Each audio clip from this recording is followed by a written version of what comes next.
අපේ Max Class YouTube channel එකෙන් ඔයාලට කියලා දෙන්න යන්නේ මොනවද මේ ත්‍රිකෝණ සංඛ්‍යා කියන්නේ කියලා. ඉතින් ත්‍රිකෝණ සංඛ්‍යා බලන්න කලින් අපි ගිය පාර ඉදිරිපත් කරපු සමචතුරස්‍ර සංඛ්‍යා වීඩියෝ එක බලලා ඒ දැනුමත් එකතු කරගෙන අනිවාර්යයෙන්ම ඔයාලා ත්‍රිකෝණ සංඛ්‍යා වීඩියෝ එක බලන්න එකතු වෙන්න.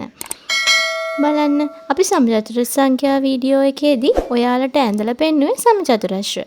හැබැයි ත්‍රිකෝණ සංඛ්‍යා වීඩියෝ එකේදී අපි ඔයාලට ඇඳලා පෙන්වන්නේ ත්‍රිකෝණ. දැන් මෙතනදී ඔයාලට පේනවද පළවෙනි සමචතුරස්‍ර පළවෙනි ත්‍රිකෝණ සංඛ්‍යාවේ අපි එක ට්‍රයැන්ගල් එකක් අඳිනවා. එතකොට මැද්දේ එක බෝලයක් අඳිනවා. හැබැයි අපි දෙවන ත්‍රිකෝණ සංඛ්‍යාවට යනකොට මේ අටපේලියේ බෝල දෙකයි උඩයි. උඩට එකයි. ඒ කියන්නේ දෙවෙනි ත්‍රිකෝණ සංඛ්‍යාව අපිට ලැබිලා. දැන් හිතන්න තුන්වෙනි ත්‍රිකෝණ සංඛ්‍යාව අපි ගන්නෙ කොහොමද? අන්න හරි. අගම තට්ටුවේ. ඒ කියන්නේ යටම පේලියේ බෝල තුනක් තියෙන්න ඕනේ. ඊට පස්සේ දෙකයි, ඊට පස්සේ එකයි. දැන් කල්පනා කරන්න කොහොමද හතරවෙනි ත්‍රිකෝණ සංඛ්‍යාව වෙන්නේ කියලා. හරි. අනිවාර්යයෙන්ම යට පේලියේ, ඒ කියන්නේ අවසානම පේලියේ බෝල හතරක් එන්න ඕනේ. ඒ හතරත් එක්ක උඩට යන්න 3යි, 2යි, 1යි කියලා මෙන්න මේ විදිහට අපිට හතරවෙනි ත්‍රිකෝණ සංඛ්‍යාව හදන්න පුළුවන් වෙනවා නේද?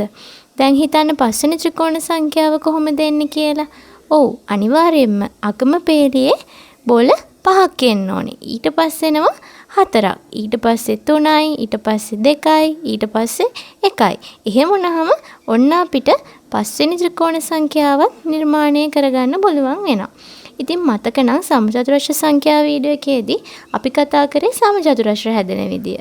හැබැයි ත්‍රිකෝණ සංඛ්‍යා වීඩියෝ එකේදී අපි කතා කරන්නේ ට්‍රයැන්ගල්ස්. එහෙමත් නැත්නම් ත්‍රිකෝණ හැදෙන විදිය. දැන් බලන්න අපි දැන් දැනගන්න ඕනේ මේවයි අගයන් කොහොමද වැටෙන්නේ කියලා. ඒක දැනගන්න පළවෙනි ත්‍රිකෝණ සංඛ්‍යාවේදී අපේ ත්‍රිකෝණය ඇතුළේ තිබුණේ බෝල එකයි.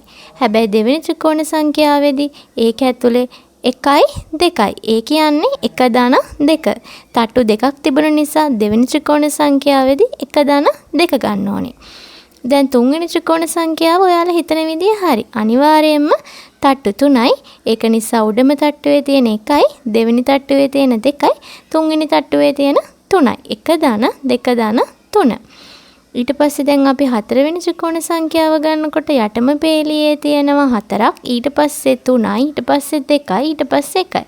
මේ තියෙන්නේ එක. දැන් ඔයාලා හිතලා කියන්න බලන්න පස්වෙනි ත්‍රිකෝණ සංඛ්‍යාවට උත්තරේ හරියටම හරි. 1 ධන 2 ධන 3 ධන 4 ධන 5යි. ඇයි පස්වෙනිම තට්ටුවේ බෝල 5යි. හතරවෙනි තට්ටුවේ 4යි, තුන්වෙනි තට්ටුවේ 2යි, ඊට පස්සේ 2යි 1යි. ඔයාලා මේක ගොඩක් වෙලාවට සුපර් මාකට්ස් වල සැමන් ටින් එහෙම අසුරන්නේ මෙන්න මේ ත්‍රිකෝණ සංඛ්‍යා පිළිවෙලට. ඉතින් ඔයාලට ආපහු සුපර් මාකට් ගියොත් නම් අනිවාර්යයෙන්ම මේ ත්‍රිකෝණ සංඛ්‍යාව මොනවද කියලා මතක් වෙයි. දැන් පළවෙනි ත්‍රිකෝණ සංඛ්‍යාව 1. ඇයි තිබුණේ එක බෝලයක් විතරයි. දෙවෙනි ත්‍රිකෝණ සංඛ්‍යාව 1 ධන 2. එතකොට පළවෙනි එකේ එකක් තිබුණා, දෙවෙනි තට්ටුවේ දෙකක් තිබුණා. එතකොට අපිට ලැබෙනවා දෙවෙනි ත්‍රිකෝණ සංඛ්‍යාව 3යි කියලා. අපි කතා කරොත් තුන්වෙනි ත්‍රිකෝණ සංඛ්‍යාව ගන්න අපි කරන්න ඕනේ 1 ධන 2 ධන 3. එතකොට තුන්වෙනි ත්‍රිකෝණ සංඛ්‍යාව හරියටම 6ක් වෙනවා. ඊළඟ ත්‍රිකෝණ සංඛ්‍යාව දැන් හිතලා කියන්න 10යි නේද? ඒ කොහොමද වෙන්නේ? මෙන්න මේ 6ට තව 4ක් එකතු වෙන්නේ. අපිට ඕන හතරවෙනි ත්‍රිකෝණ සංඛ්‍යාව නම් තුන්වෙනි ත්‍රිකෝණ සංඛ්‍යාවට 4ක් එකතු කරලා අපිට ඒක ගන්න පුළුවන්. දැන් කියන්න බලන්න පස්වෙනි ත්‍රිකෝණ සංඛ්‍යාව 15යි.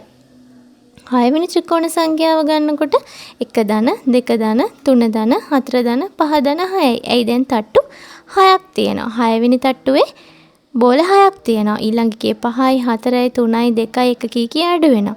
එතකොට උත්තරේ විදිහට 21 ගන්න පුළුවන්. දැන් හිතන්නකො 7 වෙනි ත්‍රිකෝණ සංඛ්‍යාව 28 වෙනවා නේද? මේ උත්තරේට 7ක් එකතු වෙනවා. දැන් ගන්න කලින්ම 8 වෙනි ත්‍රිකෝණ සංඛ්‍යාව වෙන්නේ මොකද්ද?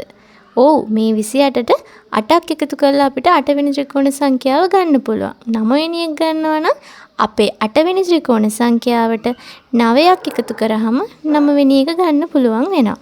10 වෙනි ත්‍රිකෝණ සංඛ්‍යාව ගන්න නම් අනිවාර්යයෙන්ම 9 වෙනි ත්‍රිකෝණ සංඛ්‍යාවට 10ක් එකතු කරන්න. ඉතින් මං හිතනවා මේ වීඩියෝ එක නැරඹීම හරහා ඔයාලා ත්‍රිකෝණ සංඛ්‍යා කියන්නේ මොනවද කියලා හරියටම ඉගෙන ගන්න ඇති කියලා. ඉතින් මතක් කරනවා තාමත් අපේ Max Class YouTube channel එක subscribe කරේ නැත්නම් අනිවාර්යයෙන්ම subscribe කරන්න අමතක කරන්න එපා. ඉදිරියේදීත් ඔයාලට මේ විදිහම වැදගත් වීඩියෝ ගොඩක් අරගෙන එන්න අපි බලාපොරොත්තු වෙනවා.